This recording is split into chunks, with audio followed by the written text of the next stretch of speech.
ವಿರೋಧ ಪಕ್ಷ ನಾಯಕರು ನಾರಾಯಣ ಸ್ವಾಮಿ ಅವರು ಏನೋ ನೆನೆ ಸ್ಟೇಟ್ಮೆಂಟ್ ಕೊಟ್ಟಿದ್ದಾರೆ.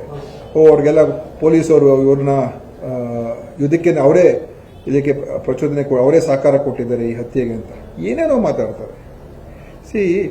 ಎಲ್ಲಿ ಏನು ಮಾತಾಡಬೇಕು ತಿಳ್ಕೊಂಡು ಮಾತಾಡಬೇಕು. ಪ್ರತಿಯೊಂದನ್ನು ಕೂಡ ನಿಮ್ಮ ರಾಜಕೀಯದ ಲಾಭಕ್ಕೋಸ್ಕರ ಉಪಯೋಗಿಸಕ್ಕೆ ಹೋದ್ರೆ ಆಮೇಲೆ ಕೊನೆಯಲ್ಲಿ ಯಾರು ಸಫರ್ ಆಗೋರು ಯಾರೋ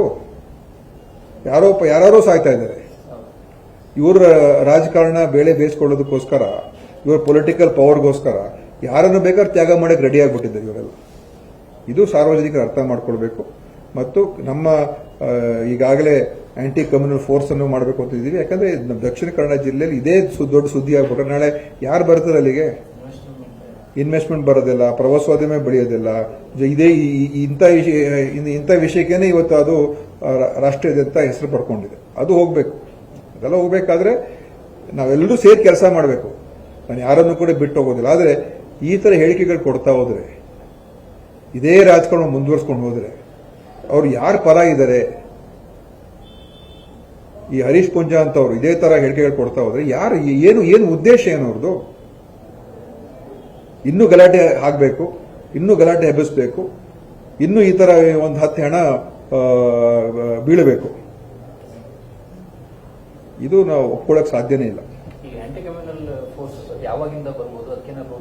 ನೋಡಿ, ಅದು ಗೃಹ ಸಚಿವರು, ಗೃಹ ಇಲಾಖೆ ಅವ್ರು ಮಾಡ್ತಾರೆ. ಈಗಾಗಲೇ ಅವರಿಗೆ ಯಾವ ತರ ಮಾಡಬೇಕು, ಹೇಗೆ ಮಾಡಬೇಕು ಅದು ಎಲ್ಲ ತೀರ್ಮಾನ ಆದ್ಮೇಲೆ ಅದು ಶೀಘ್ರದಲ್ಲೇ ಮಾಡ್ತೀವಿ ಅಂತ ಹೇಳಿದ್ದಾರೆ. ಅದರ ಅವಶ್ಯಕತೆ ಕೂಡ ಇದೆ. ಜನರಿಗೆ ಒಂದು ಕಾನ್ಫಿಡೆನ್ಸ್ ಬೇಕು, ಒಂದು ಧೈರ್ಯ ಬೇಕು. ಮತ್ತು ಪೊಲೀಸ್ ಅವರು ಕೂಡ ಇದನ್ನ ಬಹಳ ಗಂಭೀರವಾಗಿ ಪರಿಗಣಿಸಿದ್ದಾರೆ ಅಂತ ಎಲ್ರಿಗೂ ಗೊತ್ತಾಗಬೇಕು. ಮತ್ತು ಇದನ್ನ ಯಾರೋ ಒಂದು ವಿರುದ್ಧ ಅಥವಾ ಯಾರೋ ಒಂದು ಪರ ಅಂತ ಏನಲ್ಲ, ಕೋಮುವಾದದ ಸಿದ್ಧಾಂತದ ಮೇಲೆ ಕೋಮುವಾದವನ್ನು ಉಪಯೋಗಿಸಿಕೊಂಡು ಹಿಂಸಾತ್ಮಕ ಕೃತ್ಯಗಳನ್ನು ಮಾಡತಕ್ಕಂಥವ್ರ ಮೇಲೆ, ಪ್ರಚೋದನೆ ಮಾಡತಕ್ಕಂಥವ್ರ ಮೇಲೆ ಒಂದು ಕಟುವಾದಂತ ಒಂದು ಕೆಲಸ ಕಾರ್ಯಗಳು ಆಗಬೇಕಾಗಿದೆ ಅಂತ ಸಾರ್ವಜನಿಕ ಅಭಿಪ್ರಾಯ ಆಗಿದೆ. ಇದನ್ನು ನಿಲ್ಲಿಸಬೇಕು ಅಂತ. ಅದಕ್ಕೇನೆ ನಾವು ಅದನ್ನ ಮಾಡ್ತೀವಿ. ಇದರಲ್ಲಿ ಯಾರೊಬ್ಬರನ್ನು ಟಾರ್ಗೆಟ್ ಮಾಡಬೇಕು ಅಥವಾ ಯಾರನ್ನು ಇದರಿಂದ ನಾವು ರಾಜಕೀಯದ ದುರುದ್ದೇಶ ಇಟ್ಕೊಂಡು ಮಾಡ್ತಾ ಇದೀವಿ ಅಂತ ಹೇಳುವಂತ ಸದ್ಯ ನಕ್ಸಲೈಟ್ಸ್ ಅವ್ರ ವಿರುದ್ಧ ಕ್ರಮ ತಗೊಂಡ್ರು ಮತ್ತು ಅವ್ರನ್ನ ಸರಿಪಡಿಸುವಂತದ್ದು ಆ ವ್ಯವಸ್ಥೆಯನ್ನ ಹೋಗಲಾಡಿಸೋದಕ್ಕೆ ಎಲ್ಲ ಮಾಡಾಗಿದೆ. ಈಗ ಇದನ್ನು ಕೂಡ ನಾವು ಸರಿಪಡಿಸ್ಕೋಬೇಕು.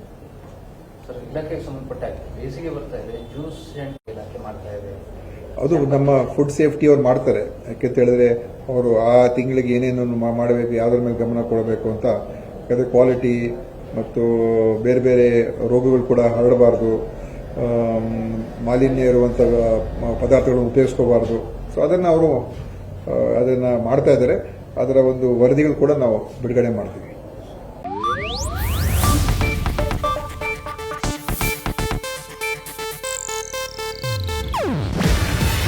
ಇದು ಏಷ್ಯಾನೆಟ್ ನ್ಯೂಸ್ ನೆಟ್ವರ್ಕ್ ಪ್ರಸ್ತುತಿ.